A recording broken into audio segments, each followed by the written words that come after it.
And counsel, I know you were recently appointed to represent Ms. Hernandez. Are you waiving your time? We are waiving any type of preparation period, Your Honor. I believe we have come to a resolution that'll be acceptable to the court.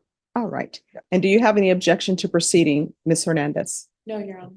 All right. Are you the same Victoria Irene Hernandez who was placed on deferred adjudication in 2020 CR 8599 for the offense of abandoning a child with intent to return on January 4th, 2021 for a period of 3 years? Is that you?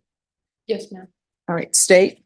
Yes, Your Honor, violating condition number 13 on or about the 23rd day of April 2024 in Carroll County, Texas. Defendant Victoria Irene Hernandez did then and there operate a motor vehicle without a valid Texas driver's license in violation of condition number 13. How do you plead to that? True or not true? Waiver of any violated conditions. Any objection? No objection, Your Honor. Did you understand by pleading true to violation of condition number 13, the court could find it true, grant the motion, find you guilty, and sentence you up to 2 years in the state jail facility and up to a $10,000 fine? Did you understand that? Yes, Your Honor. Knowing that, do you still wish to plead true to violation of condition 13? I do. Court will find violation of condition number 13 true. Is there a proposed agreement? No, there's not.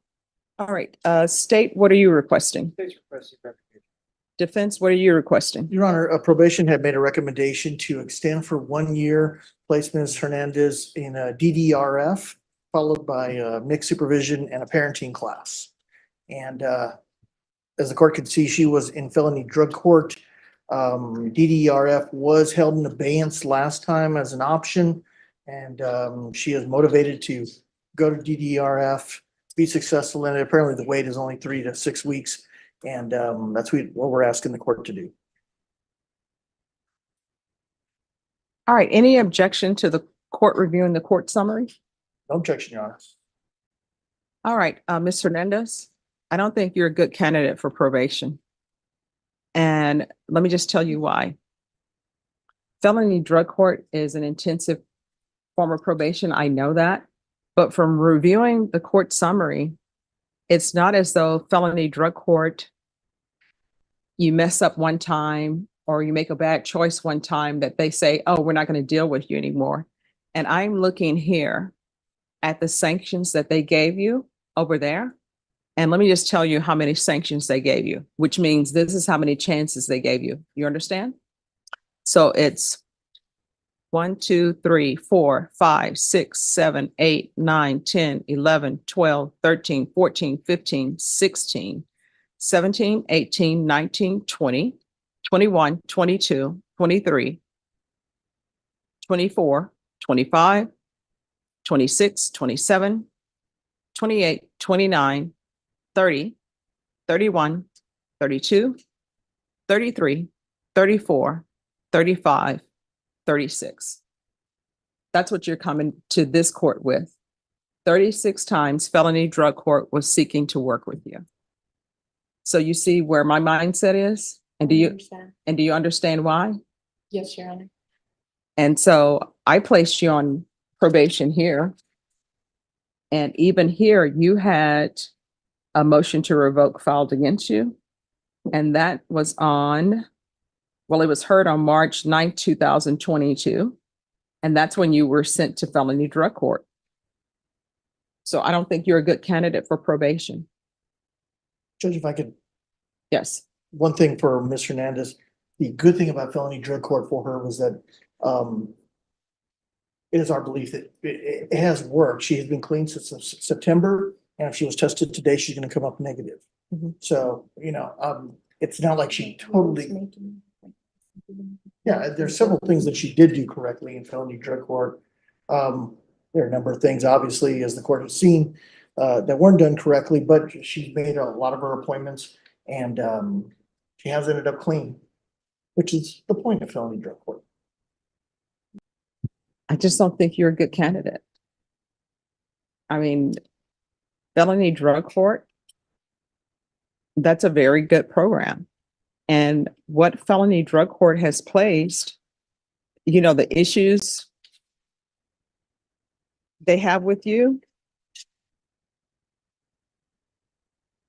I mean, there are major issues, but instead they are still trying to work with you.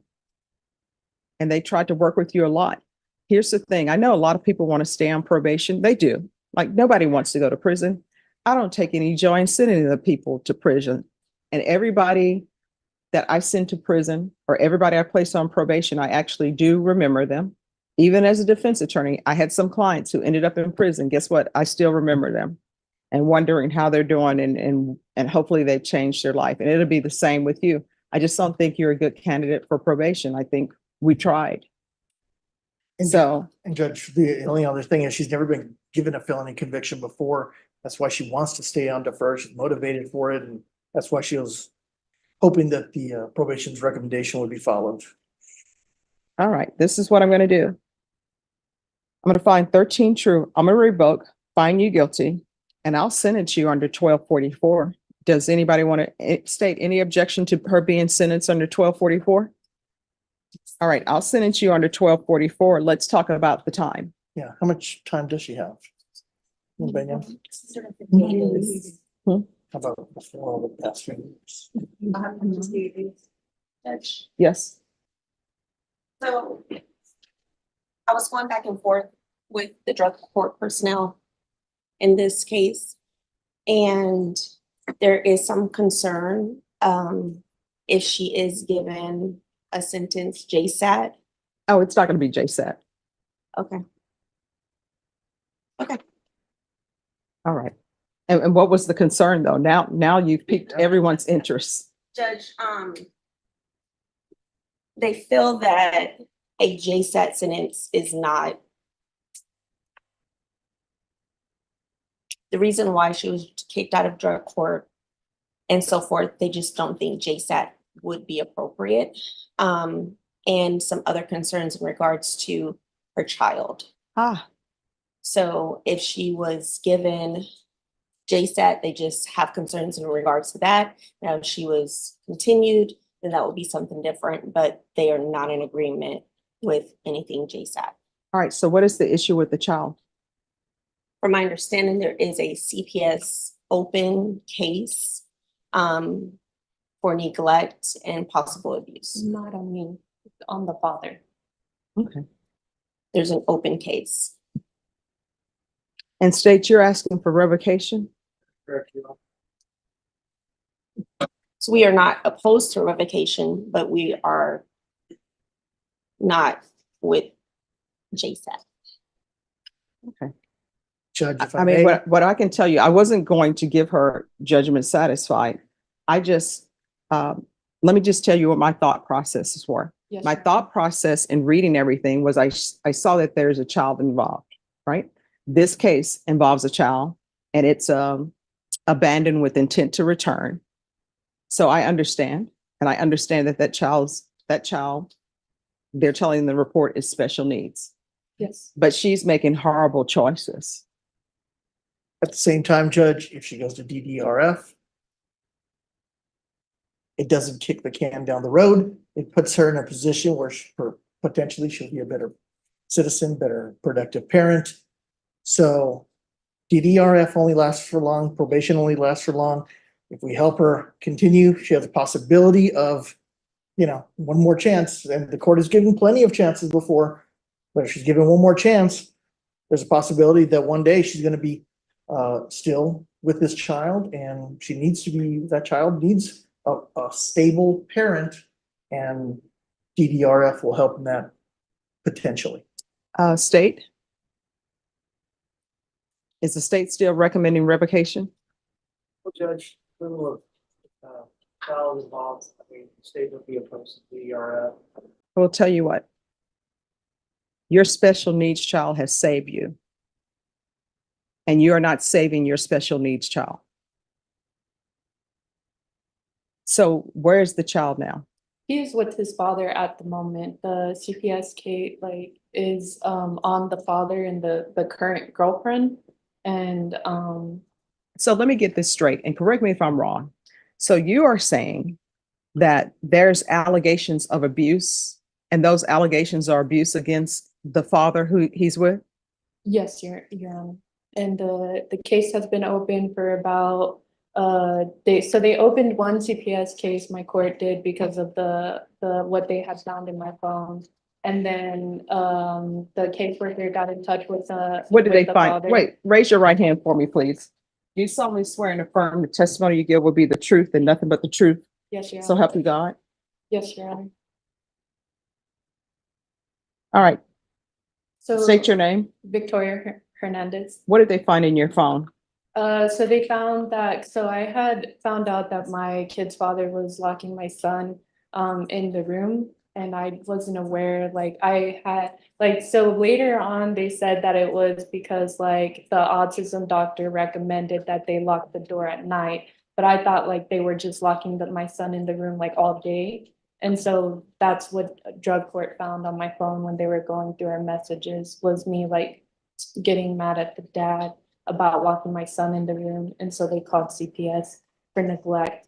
And then the dad got another CPS case because I believe the school called CPS for neglect as well. All right, any objection to somebody from drug court zooming in? Objection. No objection. All right, just have a seat.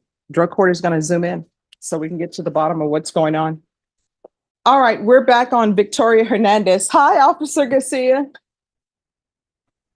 Hi, Judge. How you doing today? All right, how are you doing? I'm great.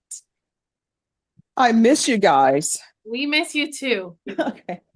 All right, Miss Hernandez, if you'll come down. All right, so we have Officer Garcia by Zoom. Any objections to her being by Zoom? Defense?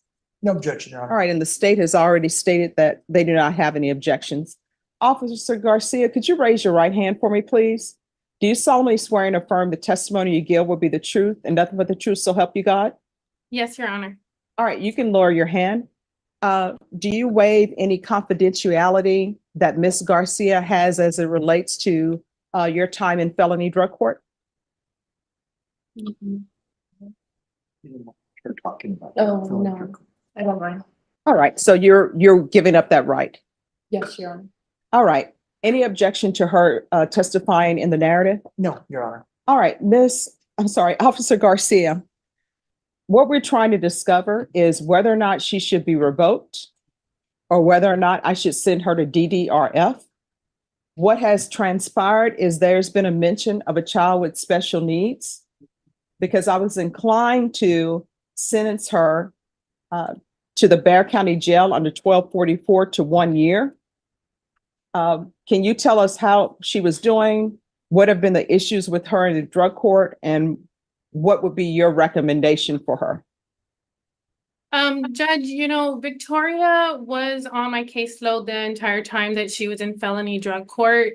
As you saw in the court summary, we did work with her extensively. Every time there was a violation, we used progressive sanctions. We did have DDRF in abeyance, back on 9/20/2023. Instead of that, we went ahead and gave her the chance to do Alpha Home, which she did complete. However, she went right back to her old criminal thinking. People, places, the basics that we teach in felony drug court. We were working with her, and we happened to do a phone search only because there was another phone search done on another participant, kind of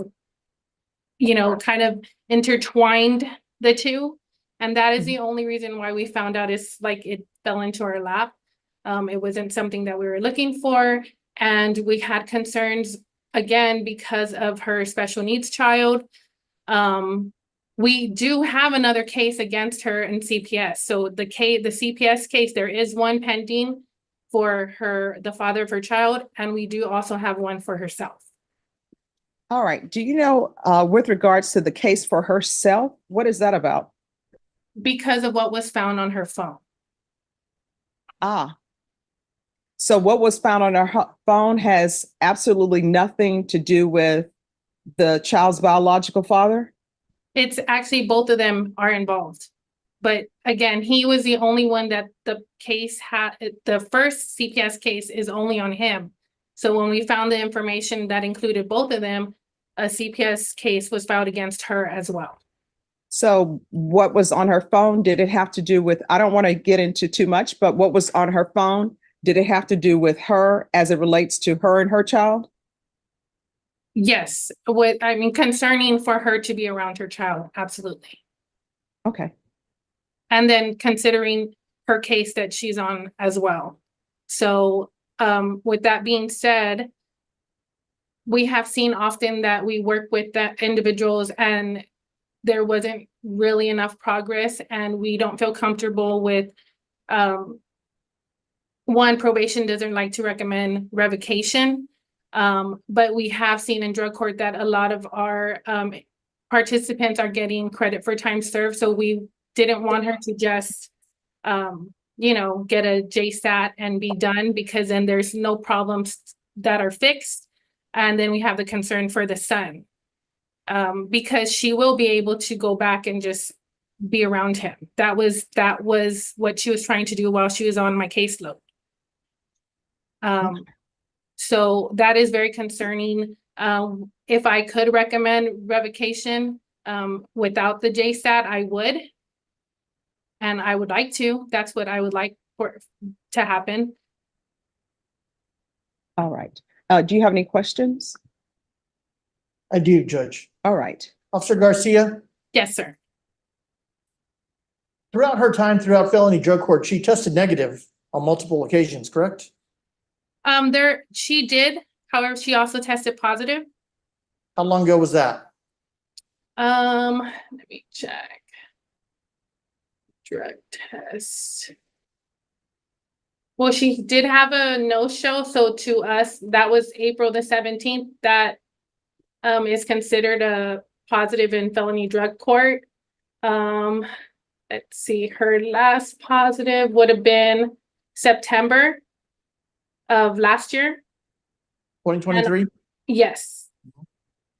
And again, she did go to treatment during that time frame before we just got her back reporting in person. That's all I have for you. Thank you. Mhm. All right. And Officer Garcia, you all are not willing to accept her back. Is that correct? No, Judge. We worked so much with Miss Victoria, and it just seems like we hit a wall at this point. All right. Thank you so much for zooming in on such short notice. I appreciate it. Yes, Judge, you have a good rest of your afternoon. Okay. All right. Bye-bye. Bye-bye. All right. So with her, it's going to be revocation. Are you still insisting that what was in your phone was not related to you? I wasn't aware the second time around that a CPS case was put on me. I've been in jails. No. My question is, It are you is. still saying that what was on your phone regarding your child is unrelated to you? No. Okay. Judge, in lieu of that, we're asking for the minimum time in law. Apparently she has 158 days in custody over the past 3 or 4 years. And I would argue that, she has done several things right. She's also done several things wrong, but there was several things. She did participate in the felony drug program and did a lot of good things. So we want the court to reflect on that. All right. This is what the court is going to do. Court is going to revoke you. Let me see. Where is the trial court certification? Handed it to the court. I do have it here. The court is going to revoke you. The court is going to find you guilty. The court will give you credit for any time served. The court will give you credit if you successfully complete an inpatient treatment, because I see there was some inpatient treatment maybe through Alpha Homes. If you successfully completed that, the court will give you credit for that. And the court is going to sentence you to 2 years in the state jail facility. I'll recommend the therapeutic community.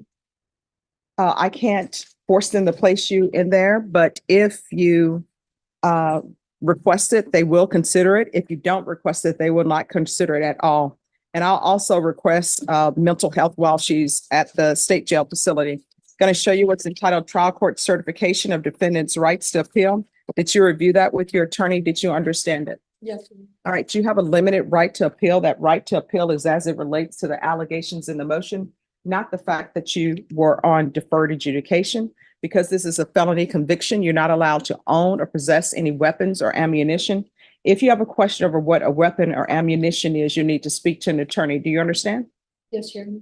All right, we can go off the record. You're going to have to get your life in order. If you don't, your life is going to continue to spiral out of control. Felony Drug Court is a good program. They work with you for 2 years trying to help you, and you still just want to do whatever you've been doing, which is not good for your son. I always tell people you're an adult. Your son is not an adult. Your son is 100% dependent on you, upon you, and you're just doing foolish things. Good luck to you.